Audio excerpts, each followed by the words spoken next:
یہ ہمارے بوٹ والے حضرات ہیں، اللہ ان کو جزا خیر دے۔ پہلے تو ہم پڑھتے تھے کہ جی عزت اور ذلت بزرگوں کی جوتیوں میں مولانا علوی صاحب کے، مولانا علوی کی جوتیوں میں ہے، اور مولانا اللہ آپ کا بھلا کرے عبداللہ اسلام آباد والے کی جوت میں ہے، شیخ القرآن مولانا غلام اللہ، مولانا سلیم اللہ خان صاحب، مفتی محمود کی جوتیوں میں اللہ نے عزت رکھی ہے۔ میں چونکہ ابھی 60 سال کو پہنچ رہا ہوں، پہلے میرا عقیدہ یہی تھا، لیکن آج کل میں نے اس کو بوڑھا نہ کہ اس کو میں نے موڑ دیا، اس عقیدہ کو توڑا ہے۔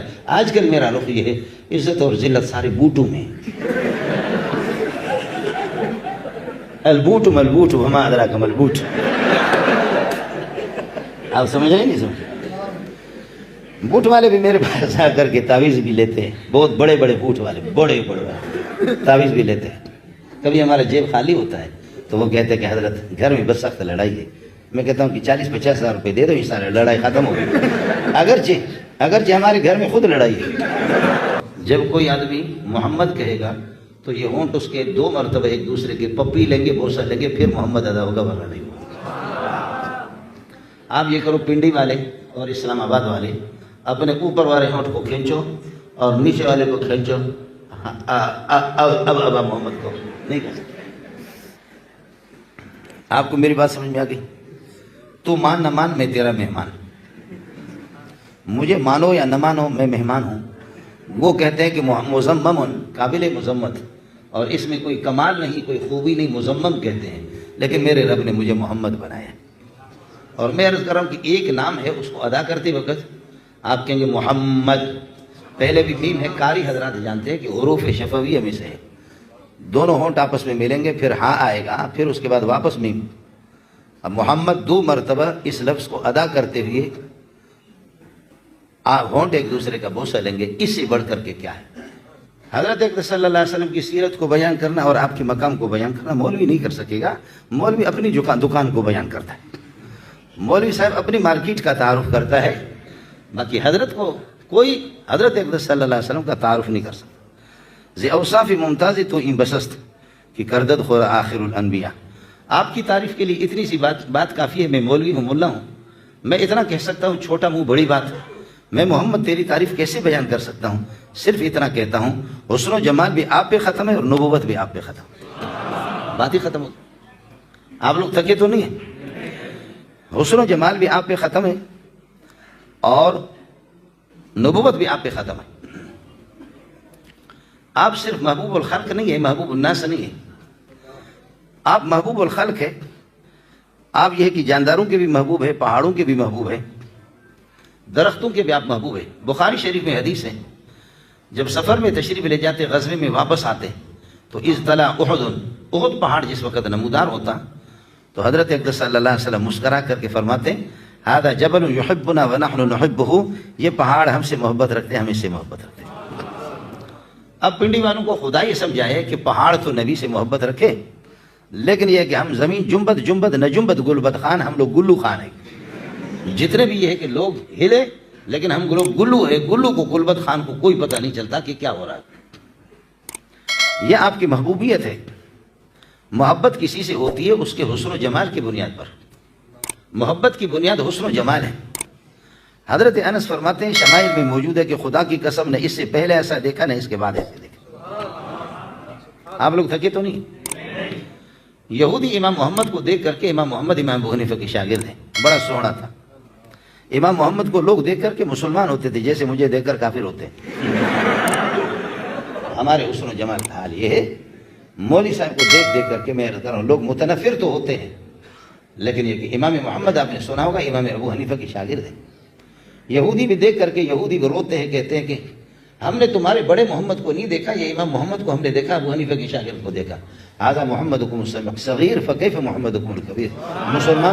مسلمانوں تمہارا چھوٹا محمد ابو حنیفہ کا شاگرد یہ ہے، فکیف محمدکم الکبیر، تمہارا محمد بڑا محمد کس قسم کا ہوگا؟ امام شافعی رحمۃ اللہ علیہ فرماتے ہیں کہ واللہ ما رأیت احسن من محمد بن الحسن الشیبانی قط، خدا کی قسم امام محمد سے بڑا سونا میں نے نہیں دیکھا۔ اور یہودی کہتے ہیں کہ ایھا المسلم افتخروا بمحمدکم، اپنے محمد پر فخر کرو، ہم نے تمہارے بڑے محمد کو نہیں دیکھا، ہم نے اس چھوٹے محمد کو دیکھا، ابو حنیفہ کے شاگرد کو دیکھا، اس نے ہمیں پاگل بنا دیا، سونا محمد کس طرح ہوگا؟ اس لیے ساتھی جو ہے نا، اگر محمد رسول اللہ کی رفاقت آپ کو چاہیے، بخدا پہاڑوں نے دیکھا اور درختوں نے دیکھا اور جانوروں نے دیکھا تو پھر واپس مڑ کر کے انہوں نے کسی طرف اور نہیں دیکھا. ہمارے شاہ فیصل کالونی میں ہم پڑھتے تھے, وہاں پنساری کی ایک دکان تھی, یہ جڑی بوٹیاں بیچتے رہتے. اس کے بورڈ پہ لکھا ہوا تھا کہ جاتے کہاں ہو کہاں کا دہیان ہے, جاتے کہاں ہو کہاں کا دہیان ہے. تم کہاں جاتے ہو, کس کی توجہ؟ چھوٹو پہلوان کی تو یہی دکان ہے. جاتے کہاں ہو کہاں کا دہیان ہے, چھوٹو پہلوان کی یہی دکان ہے. قرآن کہتے ہیں کہ فَأَنَّا تُسْحَرُونَ, تمہیں کہاں کا جادو لگ گیا ہے, اور اَنَّا تُصْرَفُونَ, کس طرف تم پھیرے جا رہے ہو, تم پاگل بن گئے. اَيْنَ تَذْهَبُونَ, تم کیا قومی اسمبلی اور صوبائی اسمبلی جاتے ہو, تم کہاں جاتے ہو؟ اَيْنَ تَذْهَبُونَ إِنْ هُوَ إِلَّا ذِكْرٌ لِلْعَالَمِينَ. یہ وہ قرآن ہے جو محمد لے کر کے آیا صلی اللہ علیہ وسلم. آپ لوگ تھکے تو نہیں؟ مَا كُنْتَ تَدْرِي مَا الْكِتَابُ وَلَا الْإِيمَانُ. لاڈ میں اللہ فرما رہے کہ آپ کو پتہ نہیں ہے کہ کتاب کی حقیقت کیا ہے, قرآن کی حقیقت کیا ہے. وَلَا الْإِيمَانُ, ایمان کی تفصیلات بھی آپ کو معلوم نہیں تھی. وَلَكِنْ جَعَلْنَاهُ نُورًا, ہم نے قرآن کو نور بنایا. اللہ بھی نور, جبریل بھی نور, قرآن بھی نور, محمد بھی نور. جو سینے میں رکھیں گے وہ طلبہ بھی نور, یعنی نورانی نورانی نور. اور نور کا معنی ہوتا ہے روشن خیال. آپ مجھے معاف کریں, میں بلوچ آدمی صاف بات کرتا ہوں. خدا کی قسم کائنات میں ہم سے بڑا روشن خیال کوئی بھی نہیں ہے. ہم روشن خیال سمجھ رہی میں, انگریز کے بوٹ پالش کر کر کے تو روشن خیال بن گیا, اور میرے سینے میں قرآن ہے, ترجمہ ہے, تفسیر ہے. میرے سینے کہہ رہا ہے اندھیرا ہے, تاریخ ہے, تو شاباش ہے تجھے. واہ روشن خیال, واہ روشن خیال. ما كنت تدري ما الكتاب ولا الإيمان ولكن جعلناه نورا نهدي به من نشاء من عبادنا وإنك لتهدي إلى صراط مستقيم. آپ کو کتاب کا پتہ ہی نہیں تھا, اور علم وہ ہوتا ہے کہ کتابوں میں نہ ہو, محمد تیرے سینے میں.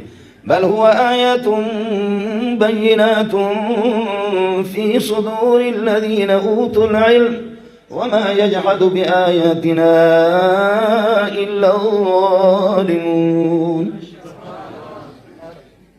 اللہ والوں کی پہچان یہ ہے کہ قرآن ان کے سینے میں ہوتا ہے, کہ حسن و جمال, کہ نبی سے بڑھ کر کے کائنات کے اندر کوئی حسین اور جمیل نہیں ہے.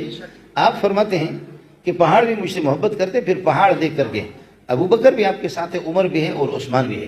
سبیر پہاڑ پر جیسے آپ تشریف لے جاتے ہیں تو سبیر پہاڑ وہ جھومنے لگتا ہے.